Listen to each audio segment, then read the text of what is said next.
Bem, graça e a paz de nosso Senhor Jesus. Pão vivo que desceu do céu, palavra viva e eficaz, são alguns ensinos das Escrituras em relação à palavra.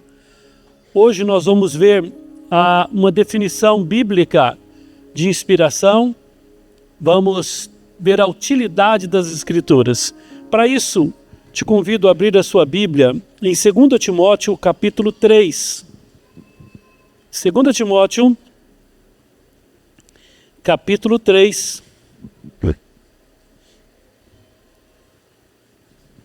Timóteo capítulo 3, nós vamos ler dos versos 14 a 17. 4 versículos, e nós vamos expor esses 4 versículos nessa manhã para respondermos algumas perguntas. Onde podemos firmar a nossa vida?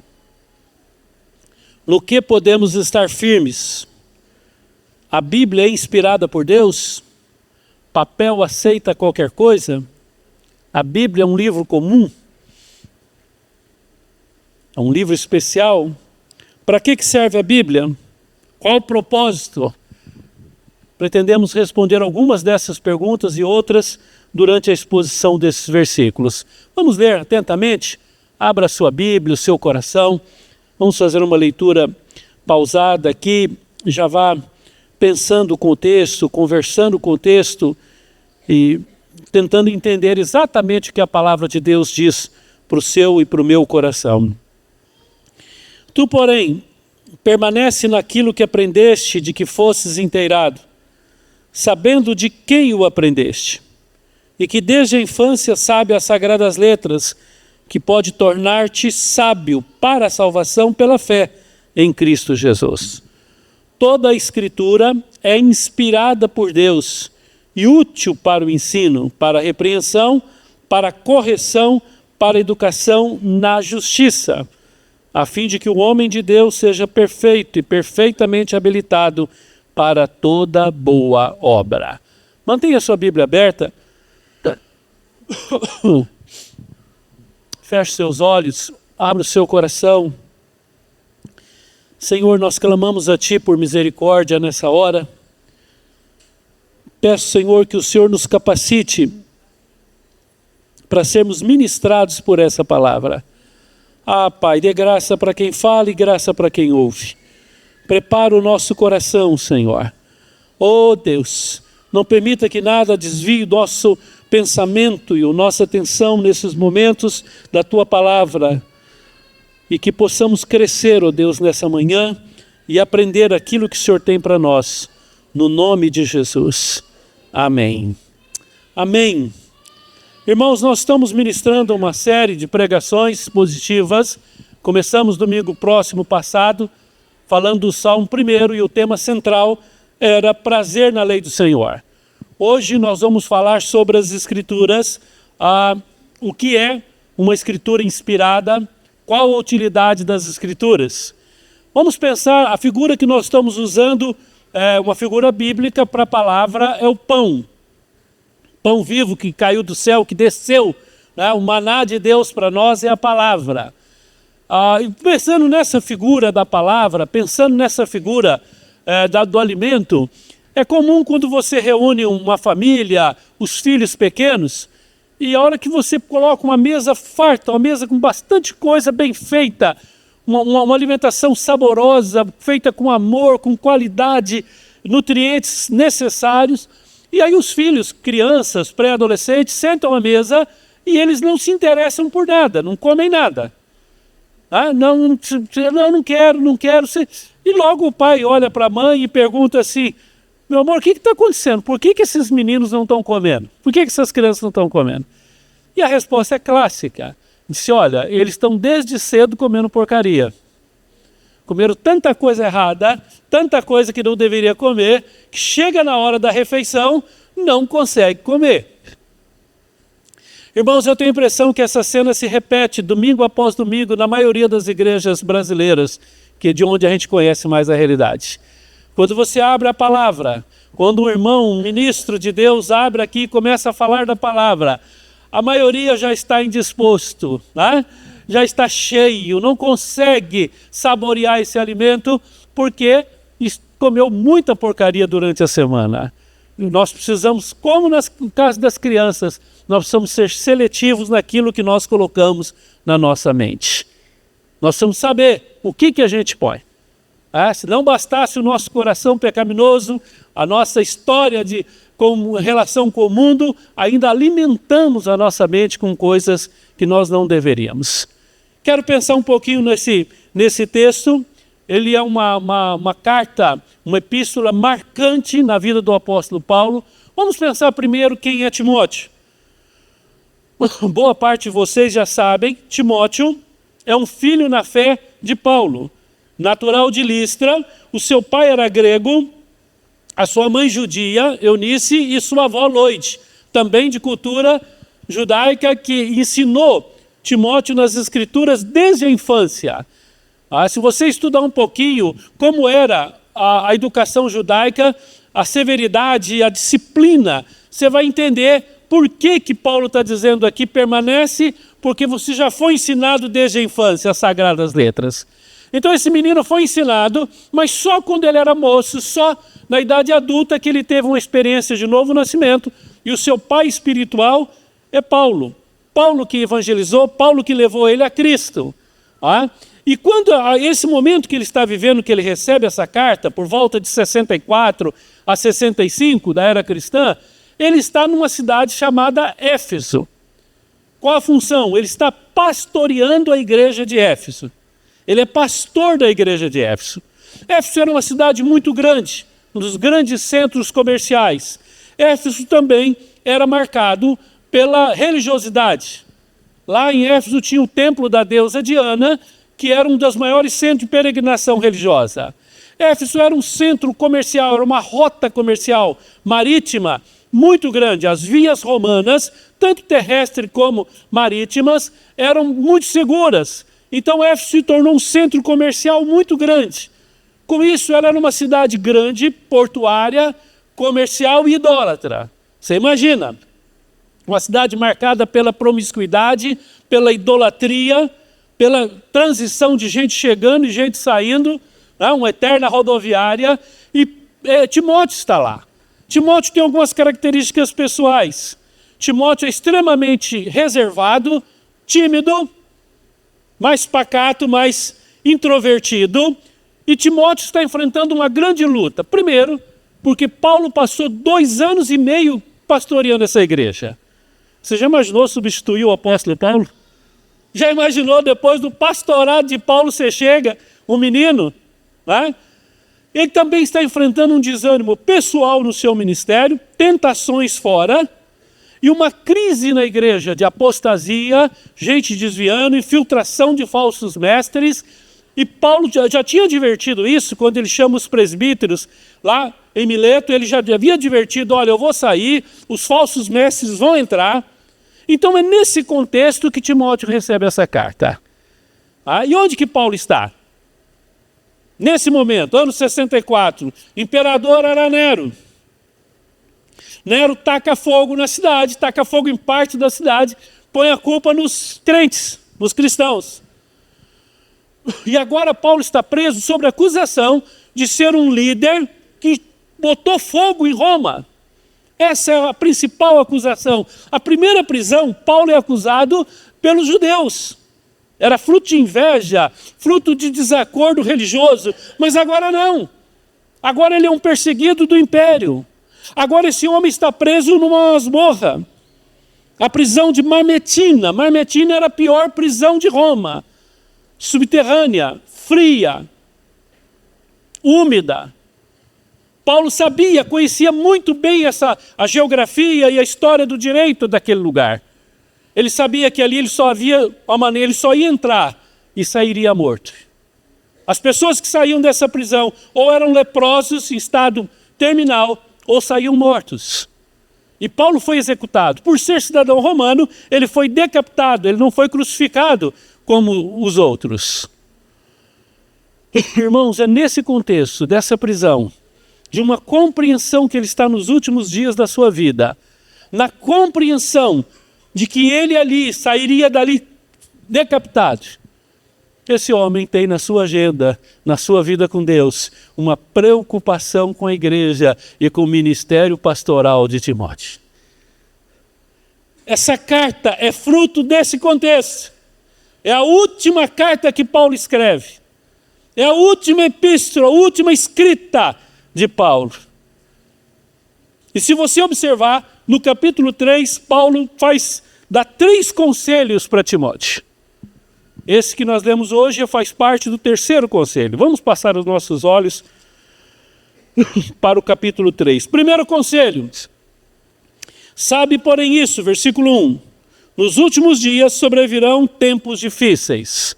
Segundo conselho, versículo 10. Tu, porém, tens seguido de perto o meu ensino, procedimento, propósito, fé e longanimidade, amor e perseverança.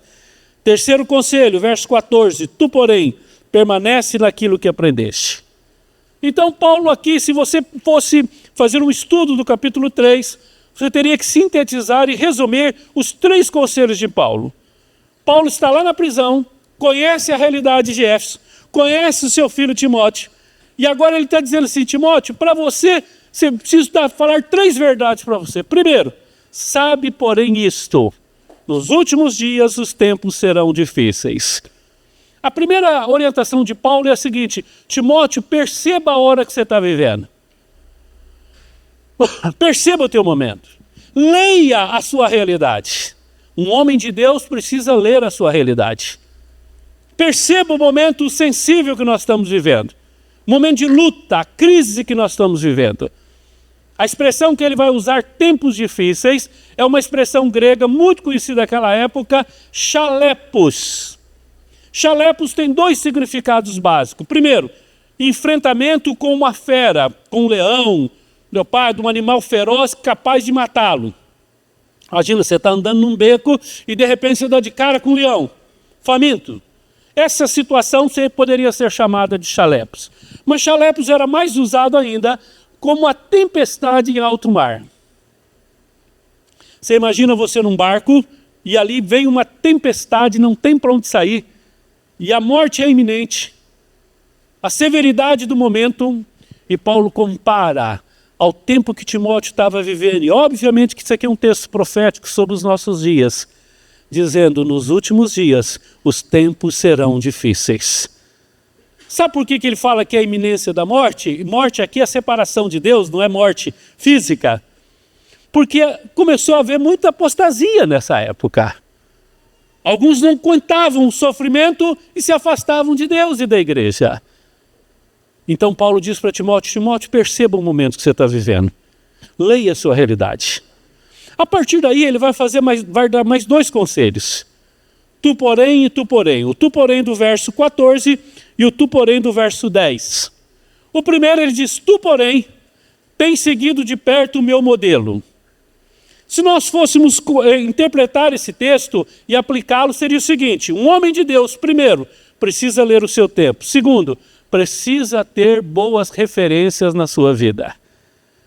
Eu acho interessante e maravilhoso que Paulo evoca a sua autoridade. Ele disse, olha para mim, Timóteo. Porque nos tempos difíceis nós olhamos para as pessoas erradas. Durante os chalepos nós olhamos para a circunstância. Paulo está dizendo assim, Timóteo, olha para a minha vida. Olha para o meu sofrimento, olha como é que eu reajo, o meu amor, minha perseverança, olha para mim. A primeira grande verdade que nós aprendemos nesse texto, irmãos, é que todos nós precisamos de bons modelos. Nós precisamos encostar em homens de Deus e mulheres de Deus. Você precisa ter pessoas maduras próximas de você. Nós não podemos, nós somos seres influenciáveis. Nós precisamos ter gente séria perto de nós. E o segundo conselho, que é esse que nós vamos expor agora, nesse momento, está no verso 14. Ele diz, olha, durante os chalepos, primeiro, leia o seu tempo. Segundo, tenha bons modelos na tua vida, e eu sou o modelo para você. Terceiro, fica nas Escrituras. Permanece nas Escrituras. Por isso o título da nossa meditação nessa manhã, da exposição é permanece na palavra, permanece na Escritura. Fica aí. Permanece. Vamos lá. Primeira expressão que nós vamos analisar. Tu, porém. Essa expressão, significa tu, porém, indica um contraste enfático entre Timóteo e os falsos mestres mencionados no capítulo anterior. Ele está dizendo, está todo mundo fazendo errado, mas você vai fazer diferente. A tendência é essa, mas você não. Um exemplo claro é aquilo que a sua mãe dizia, né? Você chegava e dizia assim, mãe, todo mundo vai nadar no rio hoje. Eu vou? Não, por quê? Você não é todo mundo. Você lembra quando sua mãe falava isso? Fulano, agora está todo mundo comprando tênis tal. Eu vou ter, mãe? Não, por quê? Você não é todo mundo. Aqui Paulo está dizendo, Timóteo, há uma enxurrada, há um curso desse mundo, há uma correnteza. E as pessoas estão se afastando, e as pessoas estão se perdendo, e as pessoas estão se desviando. Tu, porém, com você vai ser diferente. A partir de você as coisas vão mudar. Os casamentos estão acabando, mas o seu não vai acabar. As pessoas estão entrando em desespero, mas você não vai entrar em desespero. A esperança está se esgotando, mas a sua esperança será renovada. Com você vai ser diferente. Tu, porém. E logo em seguida vem o verbo principal dessa ministração nessa manhã.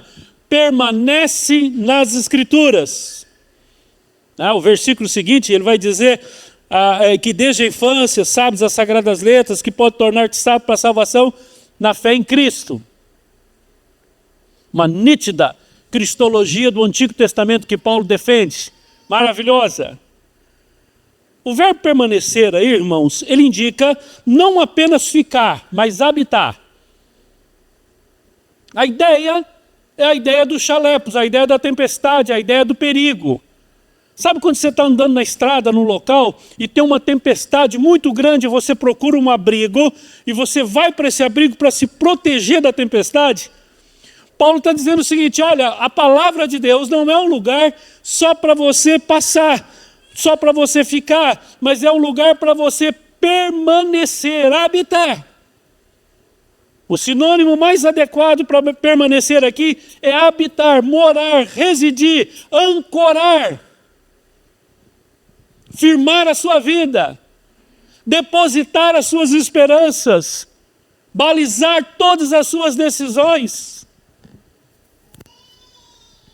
A apologia de Paulo aqui é a sustentação que a palavra de Deus pode fazer na minha e na sua vida. É a segurança que nós temos na palavra de Deus. E somos remetidos a Hebreus capítulo 6, versos 19 e 20, quando o autor aos Hebreus vai nos dizer que as promessas de Deus, ela é como uma âncora para a nossa alma. Eu não sei se você já teve experiência de fazer uma viagem num navio, num cruzeiro, não sei se você já foi num porto, e quando eu fico impressionado, a última vez que eu fui em Paranaguá, que eu cheguei diante de um navio grande, eu fiquei olhando o tamanho daquela âncora, o peso daquela âncora. E eu estava conversando com algumas pessoas ali que trabalham no ramo, e eles estavam me explicando que quando ele precisa parar em qualquer lugar, ele solta aquela âncora, e quando aquele navio está ancorado, ele não se move. Pode vir a tempestade, pode o mar se agitar. E eu gosto demais de pensar comigo, com você e para a minha vida nessa manhã. A palavra de Deus é a âncora da nossa alma. Nós somos sustentados, firmados, protegidos pela palavra. Nós podemos ficar firmes na palavra. É a palavra de Deus que traz segurança. O que significa isso? O que significa a palavra de Deus? Estabilidade e segurança. Estabilidade e segurança. Como a âncora impede o navio de ser agitado e jogado fora para lugares inesperados e não desejados, quando nós somos firmados na palavra, irmãos, nós não estamos apenas firmes, nós estamos firmados na palavra do Senhor. Eu lembro de um pastor experiente, a gente chegava para ele e falava, firme, meu irmão. Ele dizia, firme não, firmado. Eu estou firmado na palavra, nas promessas do Senhor. Firmes nas promessas do Senhor. Paulo diz, fica na palavra, Timóteo. Ah, mas tem um movimento, as águas estão movendo para cá, tem corrente para lá. Fica na palavra. Os movimentos vêm e passam, irmãos. As ondas vêm e elas passam. Mas a palavra de Deus permanece eternamente. Pode ancorar a sua vida. Pode ancorar a sua alma. Isso significa também firmeza e confiança. Diferente da experiência humana que pode ser incerta, a esperança cristã baseada na palavra são imutáveis. A pessoa de Jesus torna você alguém firmado e seguro. Por que você está firme e seguro? Porque Deus falou. E Deus falou na sua palavra. Fica na palavra. Está em dúvida? Palavra. E aí, irmãos, nós entramos no segundo ponto, que é toda a Escritura é inspirada por Deus. É como se nós perguntássemos para o texto, por que eu tenho que permanecer? Me dá uma razão. Tá bom, Paulo, eu entendi. Você quer dizer que eu tenho que firmar minha vida na palavra. Tá, mas por quê? Aí Paulo responde, porque ela é inspirada. Porque ela é inspirada. Verso 16, toda a Escritura é inspirada por Deus. E eu gosto demais dessa expressão, irmãos. Eu diria para vocês que boa parte da minha vida, do meu ministério, da minha confiança está em cima dessa palavra. Por isso que eu acredito nessa palavra. Porque ela não é minha, ela não é tua, é de Deus. Por isso que um dia, quando eu comecei, eu e a Vera pensar em ministério de casais e desejar que casais fossem transformados pela palavra, eu lembro que nós estávamos assistindo um vídeo de um irmão que tem um ministério na área de casais. Ele diz, os princípios de Deus são infalíveis, como serviu para o meu casamento, serve para todos os casamentos. E eu olhei para a Vera na sala da nossa casa, há 10 anos atrás, e eu disse para ela, vamos por aqui! Vamos ter um ministério de casais firmado na palavra. Porque é a palavra que muda, é a palavra que transforma, a palavra é inspirada por Deus. Irmãos, eu gosto mais dessa expressão inspirada. Tanto que os irmãos mais próximos já perceberam, eu não uso inspiração para nenhuma outra área. Ah, fulano fez uma música lá, mano, como ele estava inspirado. Tá bom, não está errado. Mas eu não uso. Por compreensão dessa palavra aqui em Timóteo, eu reservo a palavra inspirado só para as Escrituras. Eu tenho um valor tão grande dessa palavra, que inspirado para mim, literalmente é o sopro de Deus. A tradução literal da expressão inspirado é sopro de Deus. Deus soprando, Deus falando. Não se trata de inspiração no sentido artístico.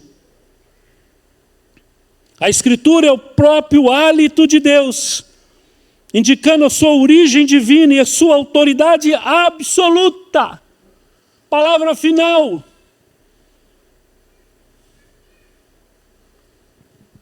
Veredito final.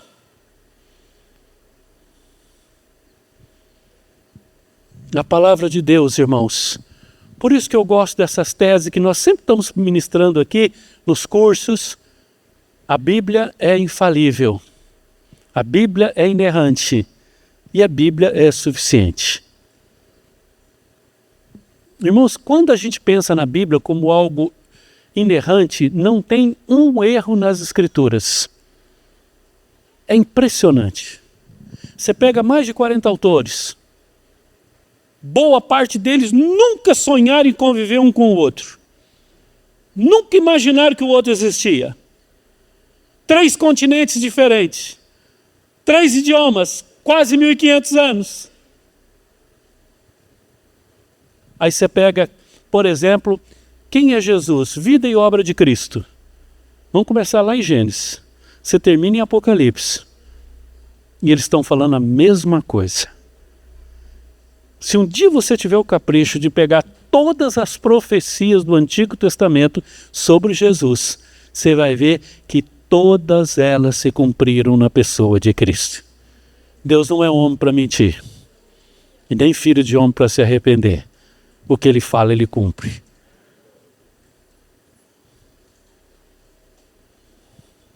Ele cumpre. É inerrante, é infalível. Por que você pode ter segurança que Jesus voltará? Porque a palavra de Deus diz. Por que você pode ter confiança que seus pecados foram perdoados? Porque a palavra de Deus diz. Eu termino essa parte dizendo da suficiência. E a melhor ilustração que eu entendo para essa expressão é a experiência de um lar quando uma mãe tem uma criança. Nasce o bebezinho e ela começa a amamentar essa criança. E a criança começa a crescer e logo essa mãe vai desesperada. A via de regra, né? Hoje já tem um pouco mais de informação. Chega no pediatra e diz: doutor, eu estou preocupado. Porque o meu filho só mama. Aí o pediatra fala: só? Estou querendo fazer uma sopinha para ele, uma papinha, um chazinho. Quer dizer, não precisa. Tá, mas então ele não está bebendo nem água, não precisa. Não, mas nem um chazinho, não precisa. O leite materno é o suficiente. Até no mundo animal. Quem tem fazenda aqui, tem sítio, sabe? Nasce um bezerro grande ali e ele só mama. Daqui a pouco vira um touro. Porque o leite da mãe é suficiente. Irmãos, eu emprego com muito respeito essa ilustração para a palavra. Eu diria: a Bíblia é suficiente para mim e para você. Nós temos nela tudo o que nós precisamos. Todas as áreas da tua vida estão descritas aqui. Todas as tuas necessidades estão prescritas aqui. Todo o diagnóstico de um ser humano está feito aqui. Toda a receita de saúde e vida estão aqui. Por quê? Porque ela é suficiente. Bom, além de suficiente e inspirada, ela tem 4 utilidades para a gente terminar. São 4 utilidades fantásticas. Primeira, verso 16. Toda a escritura é inspirada por Deus e útil, habilitada, capaz, eficiente ao ponto de, primeiro, ensino. Transmissão de doutrina e verdade, instrução doutrinária positiva. Tudo que você precisa saber para a tua vida, a Bíblia te ensina. Tudo. Qual a sua maior necessidade? Qual área da sua vida você precisa de compreensão? Vai para a Bíblia. A Bíblia te ensina sobre ser fiador. A Bíblia te ensina sobre trabalho. A Bíblia te ensina sobre criação de filhos. A Bíblia te ensina como viver na igreja. A Bíblia te ensina o caminho do céu. Foi aquilo que Paulo disse para Timóteo. Sagradas letras que pode te conduzir à salvação em Cristo. A Bíblia te ensina a lidar com a sua alma, com as suas mazelas, com as suas fraquezas. A Bíblia te ensina tudo. Segundo lugar, ela também é útil para repreensão. A palavra repreensão aqui significa expor o erro ou pecado, convencer da culpa. E aqui, irmãos, por isso que a Bíblia ela mesma vai dizer que a espada do Espírito é a palavra. Ela é viva e eficaz. E ela é apta, ela é capaz de cortar de um jeito que ela consegue dividir as nossas motivações. Você quer sondar o teu coração? Juntas e medulas aí, né? Propósitos e motivações. Você começa a ler a Bíblia nessa perspectiva. E Deus vai usando essa palavra para expor o seu coração. E você começa a se perceber, e você começa a ser conhecido. E o seu erro vai ficar muito claro ali.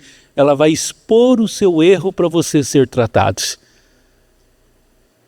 É o melhor exame de consciência que você pode fazer, é a partir das Escrituras. Ela é capaz de expor o teu erro, o teu pecado. Ela é capaz de convencer você do seu pecado. Você já tentou convencer alguém que ele está errado? Tarefa inútil. Tarefa inútil. Ontem nós conversávamos sobre isso, né? Tem pessoas que você está vendo que está errado, vai lá convencer. Você não consegue.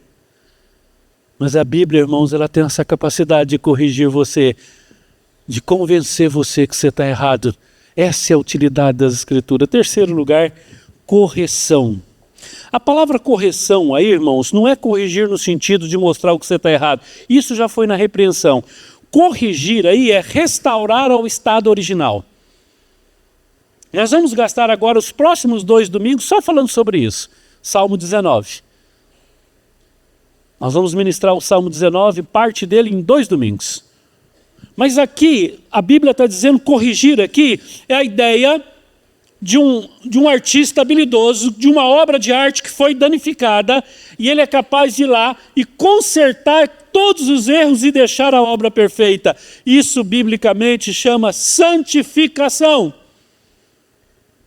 Tudo aquilo que o pecado fez com a tua vida, Deus corrige. Tudo aquilo que o pecado deformou na sua alma, Deus restaura. Irmãos, nós estamos em construção, nós estamos em reforma.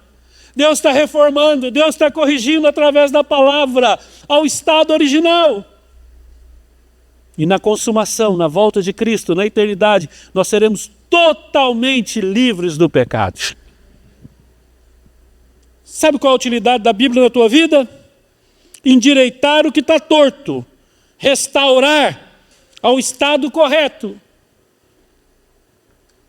Pastor, não tem jeito, eu sou um homem que eu sou violento, eu grito com a minha esposa, grito com os meus filhos.